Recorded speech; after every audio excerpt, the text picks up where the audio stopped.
Hello, good morning बेटा। अभी फिलहाल हम लोग 11th क्लास केमिस्ट्री पढ़ रहे हैं and your today's topic is empirical and molecular फॉर्मूले।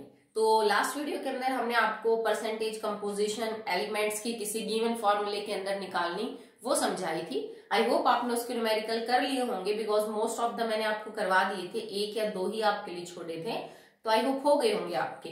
So next is empirical and molecular फॉर्मूले क्या होते हैं और उनके ऊपर जो बेस्ड है वो आपके न्यूमेरिकल्स क्या हैं। तो आप सबको पता है what is condensed formula, what is molecular formula. हमने ऑर्गेनिक केमिस्ट्री के अंदर काफी पढ़ा है कि एक मॉलिक्यूल को कभी आप उसके स्ट्रक्चरल फार्मूला से रिप्रेजेंट कर रहे हो, कभी आप उसका मॉलिक्यूलर फार्मूला लिख रहे हो, कभी आप उसका बॉन्ड लाइन रिप्रेजेंटेशन बना रहे हो, ठीक है। तो इसी तरह से एम्पेरिकल फार्मूला भी होता है किसी कंपाउंड का। What is empirical formula?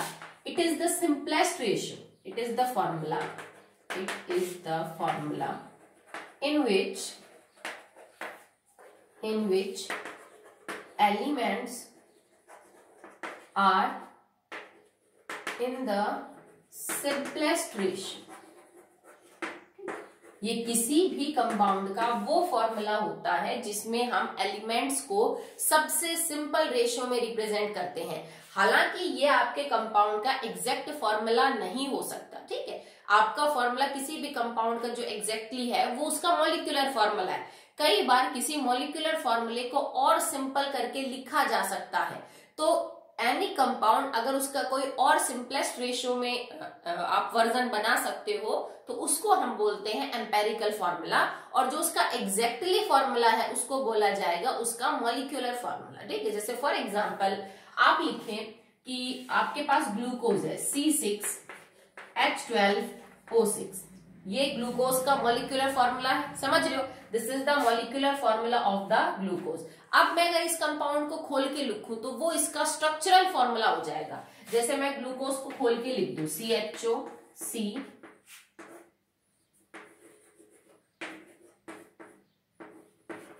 ये हम इसका जो है वो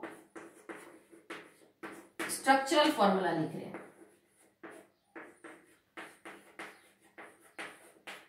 ठीक है। ये मैंने ग्लूकोज का स्ट्रक्चरल फार्मूला बनाया, उसको खोल के लिखा।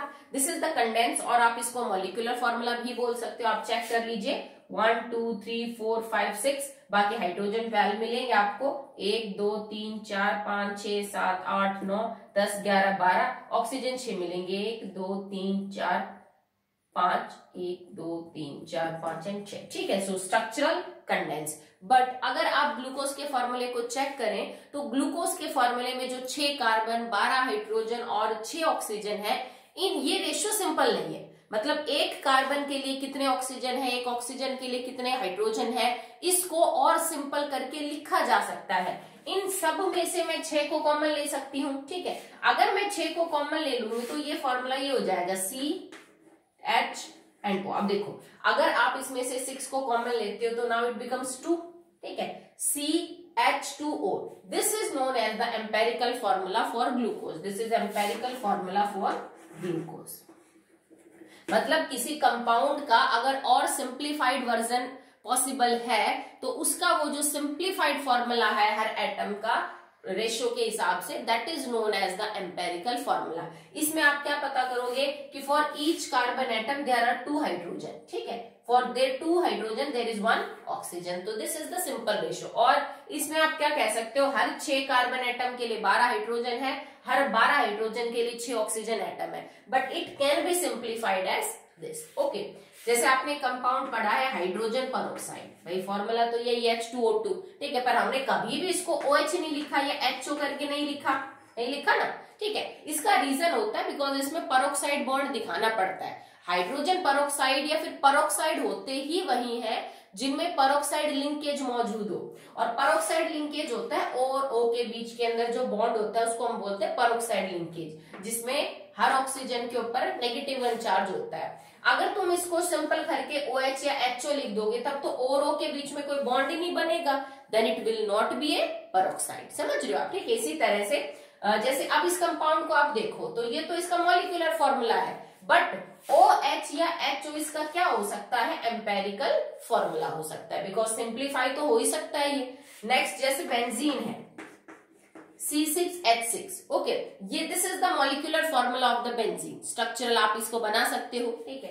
बेंजीन का जो स्ट्रक्चरल फॉर्मूला है, you all can do that, ठीक है। हाइड्रोजन है, कार्बन है, अल्टरनेट सिंगल और double.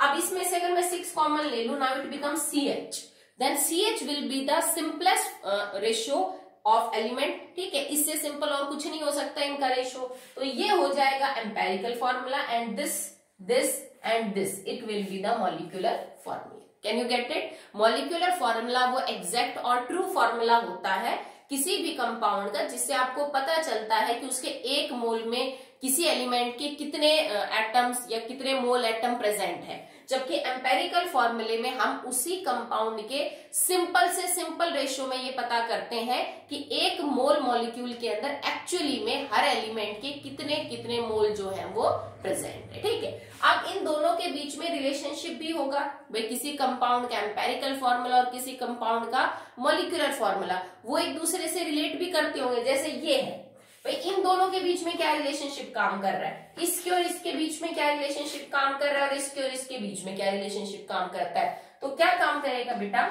Molecular formula is n multiply by empirical formula, this is the relationship. किसी भी कंपाउंड का मॉलिक्यूलर फॉर्मूला उसके एम्पेरिकल फॉर्मूले मल्टीप्लाई बाय n के होता है। n is a number, it can B 2, 3, 4, 1। देखो अब 1 लोगे तो 1 का तो मतलब ही नहीं निकलता भाई, जिसमें से कुछ भी कॉमन ना हो उसमें से 1 तो कॉमन हो ही जाएगा। जैसे मैं ये बोलूं आपको C12H22O11 और आपसे कहा जाए कि बेटा आप इसका एम्पेरिकल फॉर्मूला बताओ, तो इसमें से तो तीनों में से तो कुछ कॉमन आ ही नहीं रहा सिवाय 1 के। तो अगर तुम 1 को कॉमन ले लोगे तो भी ये चीज यही रहेगी। तो ये कोई जरूरी नहीं होता है कि हर कंपाउंड का एम्पेरिकल और मॉलिक्यूलर फॉर्मूला जो है वो अलग अलग होनी चाहिए, नहीं। बहुत सारे कंपाउंड है जिनका मॉलिक्यूलर फॉर्मूला वही है सिंपल रेशियो में, आप उनको और सिंप्लीफाइड नहीं कर सकते, मतलब उनका एम्पेरिकल भी वही है, उनका मॉलिक्यूलर भी वही है। कुछ कंपाउंड है जिनका जो एम्पेरिकल फॉर्मूला है वो उनके मॉलिक्यूलर फॉर्मूला से अलग है, तो वहां पे आपको n की वैल्यू मिलेगी 1 के अलावा कुछ भी, 2, 3, 4, 5 कुछ भी मिल सकती है, ठीक है। सबके लिए ये जरूरी नहीं है कि हर कंपाउंड का कोई ना कोई एम्पेरिकल फॉर्मूला होना चाहिए। जैसे H2O है बेटा, H2O का कोई और सिंपल वर्जन नहीं है, यही रहेगा, ठीक है। इसके अलावा कुछ हो ही नहीं सकता है। CO2 है, इसका और कोई सिंपल वर्जन पॉसिबल ही नहीं है। CH4 है, कोई सिंपल वर्जन पॉसिबल ही नहीं है। तो यही इनका एम्पेरिकल भी हो गया, यही इनका मॉलिक्यूलर में। It means if empirical formula is equal to molecular formula, the value of n will be 1। तो n 1 कब होता है, जब दोनों बराबर होते हैं। अगर अलग अलग है एम्पेरिकल फॉर्मूला मॉलिक्यूलर से, तो n की वैल्यू फिर कुछ और मिलेगी। इट कैन बी 2, 3, 4, 5, 6 इस तरह से मिलेगी। अब देखो बेंजीन का जो मॉलिक्यूलर फॉर्मूला है वो है C6H6, एम्पेरिकल फॉर्मूला है CH। तो मैं एम्पेरिकल फॉर्मूले को किससे गुणा करूं कि मॉलिक्यूलर फॉर्मूला बढ़ जाए, 6 से, बिकॉज हमने वही तो नंबर कॉमन लिया ना 6। आपका ग्लूकोज है, ग्लूकोज का ये मॉलिक्यूलर फॉर्मूला है, ग्लूकोज का ये एम्पेरिकल फॉर्मूला है। मैं इस एम्पेरिकल फॉर्मूले को किस नंबर से मल्टीप्लाई करूं कि मॉलिक्यूलर फॉर्मूला बढ़ जाए, दैट इज 6। हाइड्रोजन का ये मॉलिक्यूलर फॉर्मूला और ये उसका क्या है बेटा, that is empirical formula. Empirical formula को आप किससे मल्टीप्लाई करें कि आपका H2O2 बन जाए, दैट इज नंबर इज 2। तो आप किसी नंबर से मल्टीप्लाई करते हो एम्पेरिकल फॉर्मूला को, तब जाके वो एग्जैक्टली मॉलिक्यूलर फॉर्मूले के इक्वल होता है। सबके केस में नहीं होता, कुछ एक कंपाउंड्स के अंदर ये चीज पॉसिबल होती है। That empirical formula gives you the simplest ratio in a compound. कई बार आप ऐसे कंपाउंड जरूर देखोगे बेटा जिनके अंदर आपको जो रेशियो है वो लगेगा कि क्या जरूरत थी, अगर मतलब इसमें से कुछ कॉमन आ रहा है तो ऐसा करने की। जैसे ये H2O2 है, हम कभी ये नहीं लिखते ना इट इज Mg2 और O2, नहीं लिखेंगे ना, इट इज सिंपल MgO, ठीक है। जबकि आप फॉर्मूला बनाते हो तो जो क्रॉस मल्टीप्लाई करके तरीका आप यूज करते हो उससे तो आप Mg2O2 करते, पर हम इसको सिंपल करके लिखते हैं, इट इज MgO। पर अगर आप पेरोक्साइड वगैरह लिख रहे हो तो आप सिंप्लीफाई नहीं करोगे। जैसे मैंने लिखा सोडियम पेरोक्साइड, तो आप इसको नहीं लिखोगे NaO, no, it is not a normal oxide of sodium, because normal oxide होती तो हम लिखते Na2O, it is Na2O2। Okay, सो यहाँ पे नहीं सिंप्लीफाई करोगे आप इसको, बिकॉज अगर 2 ऑक्सीजन नहीं होंगे तो ये लिंकेज नहीं होगा, जिसको हम पेरोक्साइड बोलते हैं, और पेरोक्साइड लिंकेज के अंदर पेरोक्साइड ही नहीं होगा तो फिर वो जस्टिफाई नहीं होगा। ओके, चलिए अब बात करते हैं about the numericals that are based upon these two formulas, empirical and molecular.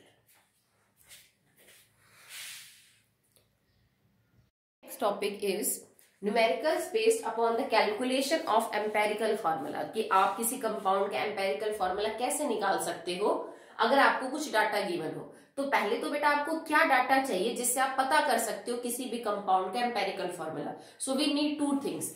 Number one is percentage composition of compound, जो कि लास्ट टाइम हमने डिस्कस किया था कि किसी भी कंपाउंड के अंदर कोई एलिमेंट कितने परसेंट है, आपको ये चीज पता होनी चाहिए। Second, atomic mass of elements, atomic mass of elements, उस कंपाउंड के अंदर जितने भी एलिमेंट यूज हो रहे हैं 3, 4, 5, उन सबका एटॉमिक मास क्या है, और किसी गिवन कंपाउंड में हर एलिमेंट की परसेंटेज कंपोजिशन क्या है, आपको ये चीज पता होनी चाहिए। इन दो को यूज करके हम फिर आगे न्यूमेरिकल निकाल सकते हैं। तो फिलहाल मैं स्टार्ट कर रही हूँ विद द सॉल्व्ड वन, आज सॉल्व करेंगे देन अनसॉल्व। ओके, तो चलिए स्टार्ट करते हैं with the solve. Step by step इनको करना है, मैं आपको एक पूरी तरह समझा देती हूँ, उसके बाद आप आराम से अटेम्प्ट कर सकते हैं, नो प्रॉब्लम।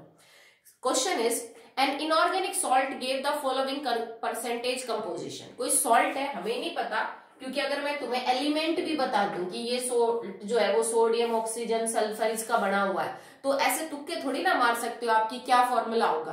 भाई 3 एलिमेंट्स के लिए तो कोई भी फॉर्मूला हो सकता है, तो हमें निकालना पड़ता है कि नंबर ऑफ एटम कितने होंगे। Okay, N inorganic salt has the following composition. Sodium is present like 29.11%, उस कंपाउंड में सोडियम इतने परसेंट है। सल्फर है 40.51% एंड ऑक्सीजन इज 30.38%। ठीक है, आपको ये कंपोजिशन गिवन है, मतलब आपके सॉल्ट में 3 ही एलिमेंट है, sodium, sulphur and oxygen. Sodium की, सल्फर की और ऑक्सीजन की परसेंटेज दे रखी है। अब परसेंटेज का मतलब क्या होता है, that in 100 gram of this salt sodium is 29.11 gram, sulfur is 40.51 gram and oxygen is 30.38 gram। Clear है? परसेंटेज का मतलब है आउट ऑफ 100 कितना है। तो अगर मैं ये कहूं कि किसी कंपाउंड में सोडियम की परसेंटेज इतनी है, कार्बन की, हाइड्रोजन कितनी है, तो मतलब अगर वो कंपाउंड तुम्हारे पास 100 ग्राम है तो उस 100 ग्राम में वो कंपाउंड इतने ग्राम, एलिमेंट इतने ग्राम है। ठीक है, इफ द कंपाउंड, इस सॉल्ट का अगर हमने 100 ग्राम लिया तो उस 100 ग्राम में हमारे पास 29.11 gram sodium, sulphur is 40.51 gram and oxygen is 30.38 ग्राम। मतलब एक्चुअली में मेरे को ये पता चल गया कि उस कंपाउंड के 100 ग्राम में कितना वजन एलिमेंट्स का मौजूद है। ये सब आपको मास गिवन है, mass given of each element. ठीक है, ये तो आपको दिया मिलेगा, this all be the data in the numericals, आपको दिया मिलेगा। अब आपको करना क्या है, सबसे पहले you have to calculate number of moles, calculate number of moles of each element. जितने भी एलिमेंट आपके कंपाउंड में, सबके नंबर ऑफ मोल्स निकालिए। अब नंबर ऑफ मोल्स निकालने का फॉर्मूला क्या होता है बेटा, इट इज मास गिवन बटे में मॉलिक्यूलर मास। एलिमेंट है तो atomic mass, the gram atomic mass. अब हर एलिमेंट के लिए आप मोल निकाल लीजिए। कैसे निकालोगे, देखो सोडियम के लिए नंबर ऑफ मोल्स क्या आ जाएंगे, that will B 29.11 divided by sodium का एटॉमिक मास कितना है 23। सल्फर के लिए कितने आ जाएंगे 40.51 डिवाइडेड बाय एक सल्फर का होता है दैट इज 32। ठीक है, नेक्स्ट ऑक्सीजन का, ऑक्सीजन इज 30.38 और ऑक्सीजन का होता है 16।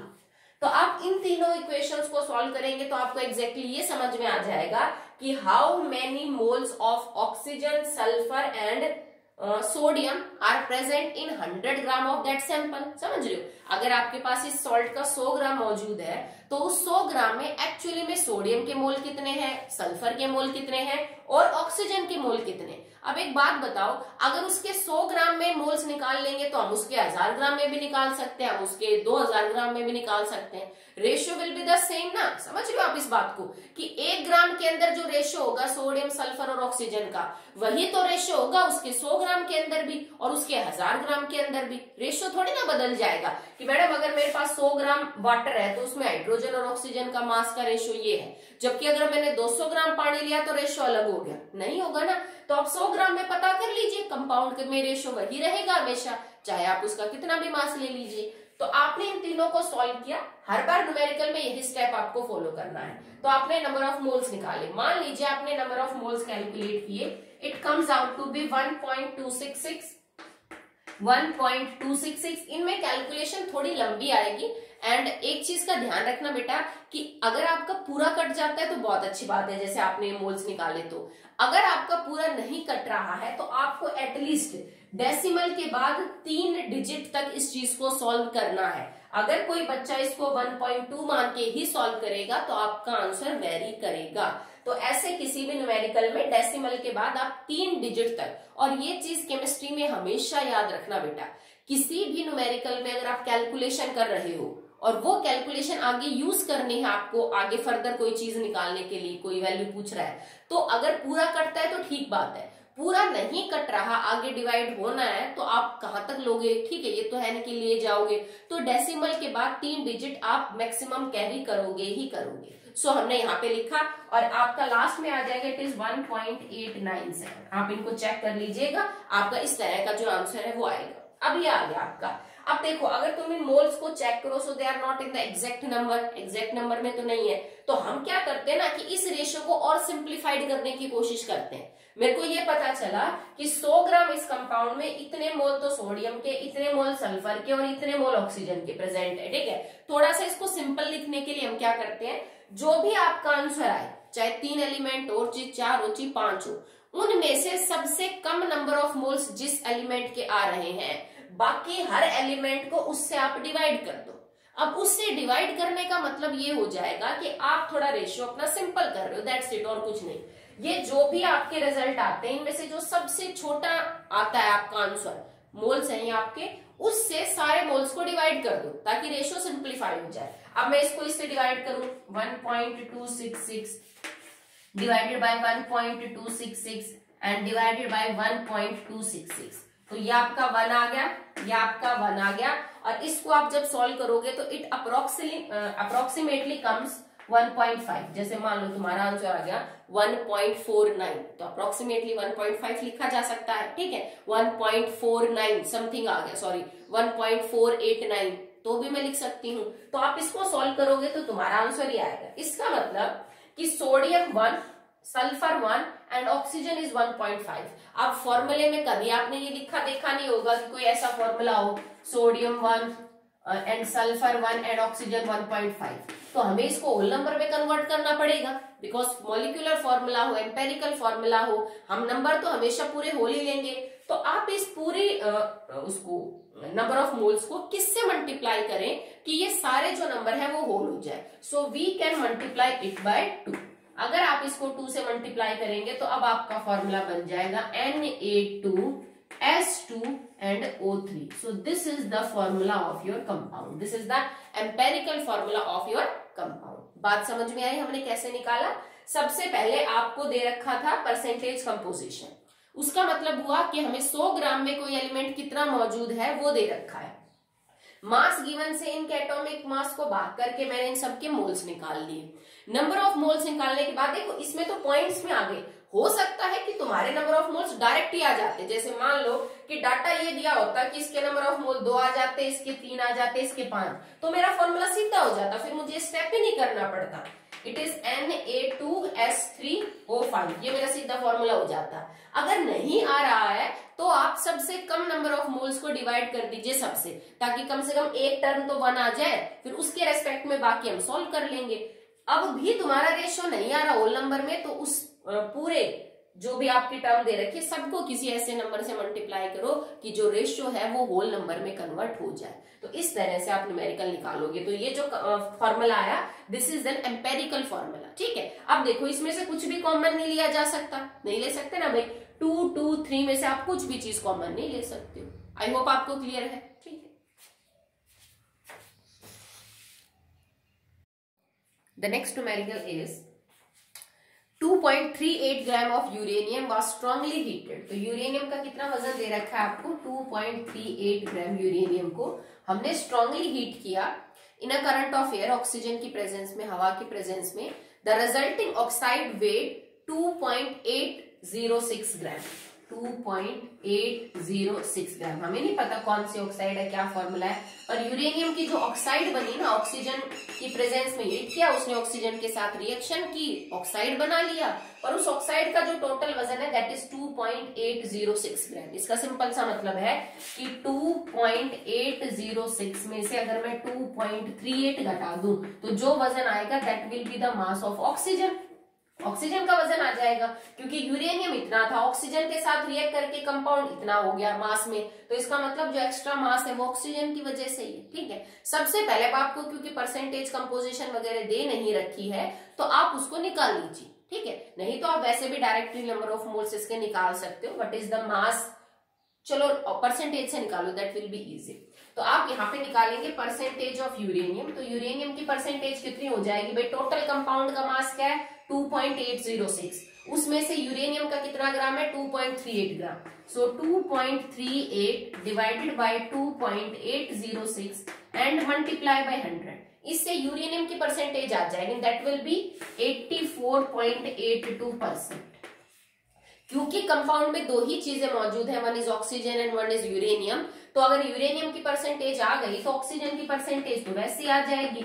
इट इज 100 माइनस में 84.82। तो आपको इसके लिए सेपरेटली निकालने की जरूरत नहीं तो चाहते तो यहाँ से ऑक्सीजन का मास निकालते, उसको 2.806 से भाग करते और उसके बाद आपका आंसर आता। ठीक है, अब ये आंसर आ जाएगा आपका 15.18% ऑक्सीजन आपके पास प्रेजेंट है।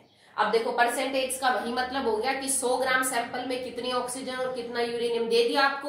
अब आप नंबर ऑफ मोल्स निकाल लीजिए। तो नंबर ऑफ मोल्स कैसे निकालेंगे, यूरेनियम के नंबर ऑफ मोल्स निकल जाएंगे बेटा, that will be equal to mass given कितना है 84.82 डिवाइडेड बाय 238, ये यूरेनियम का एटॉमिक मास है। Number of moles of oxygen क्या निकल जाएंगे 15.18 डिवाइडेड बाय ऑक्सीजन का होगा 16। आप इनको सिंप्लीफाई करेंगे, काटेंगे, तो आपका आंसर जो है वो आएगा बेटा, देखो यहाँ पे होल नंबर में तो नहीं आएगा, आपका पॉइंट्स के अंदर आंसर आएगा। इट इज 0.3562 और इसको सॉल्व करेंगे तो आएगा 0.94875। इस तरह से आपका कुछ रिजल्ट आएगा। देखो उन्होंने यहाँ पे पॉइंट के बाद 3, 4, 5 डिजिट तक भी है जो आंसर को कंसिडर कर रखा है, क्योंकि अगर तुमने इसी को 2 डिजिट लेके किया तो तुम्हारा आंसर गलत आएगा। मैंने तो फिर भी तुम्हें बोला कि कम से कम एटलीस्ट 3 डिजिट तक तो आप लेके इसको सॉल्व करिए। अब ये रेशो बिल्कुल भी सिंपल नहीं है, ऐसा तो कोई फॉर्मूला नहीं होता है कि मैं यूरेनियम इतना और ऑक्सीजन इतना दिखा दूं। तो अब आपको क्या करना है, इन दोनों में से ये छोटा है तो इन दोनों को इससे डिवाइड कर दीजिए। सो ना और divided by 0.3562 and divided it by 0.3562, तो कम से कम ये तो 1 हो ही गया। यूरेनियम का तो आपका 1 निकल के आ गया, और इसको जब आप सॉल्व करोगे तो it comes out to be like 2.666, ये आ जाएगा। तो अब ऐसा भी फॉर्मूला नहीं होता है कि आप यूरेनियम को 1 लिखे और ऑक्सीजन को हम कितना लिख दे 2.666। तो आप क्या करोगे, इसको किसी ऐसे नंबर से, भाई आपका एक्चुअली में ये आ रहा है यूरेनियम इज 1, ऑक्सीजन इज 2.666, मैं इसको ऐसे कैसे किस नंबर से मल्टीप्लाई करूं कि आपका जो आंसर है यहाँ पे जो नंबर है that will be a whole number. So we can multiply it by 3। तो यूरेनियम तो 3 हो जाएगा और ऑक्सीजन आपका ऑलमोस्ट कितना निकल के आएगा 8 निकल के आएगा। जब आप पॉइंट्स में डिस्कस करेंगे so approximately it can be like 8, पर हम 2.6 को ना तो 2 लिख सकते हैं और ना ही 2.6 को 3 लिख सकते हैं। हम इतना तो राउंड ऑफ नहीं कर सकते ना। हाँ, अगर आपका मान लीजिए आंसर आ रहा है लाइक 7.92 समथिंग, तो हम उसको फिर अप्रोक्सीमेटली 8 कर सकते हैं। तो आपकी यूरेनियम की इस ऑक्साइड का एम्पेरिकल फॉर्मूला क्या निकल के आया, दैट इज U3NO8। अब इसमें से कुछ भी सिंपल नहीं कर सकते हम, एम्पेरिकल फॉर्मूला है, कोई भी चीज इसमें से कॉमन नहीं है। ओके, तो आज के लिए इतना ही। सॉल्ट में भी अभी बचे हुए हैं, मैं वो समझाऊंगी। तो आप ये करना कि इस टॉपिक के सॉल्ट 3 ही कर लेना, 2 मैंने बता दिए, 1 आप कर लेना, प्लस में परसेंटेज कंपोजिशन वाले कर लेना। फिर इसके जो सॉल्ट जो थोड़े अलग टाइप के हैं वो और अनसॉल्ट हम कल करेंगे। ओके बेटा।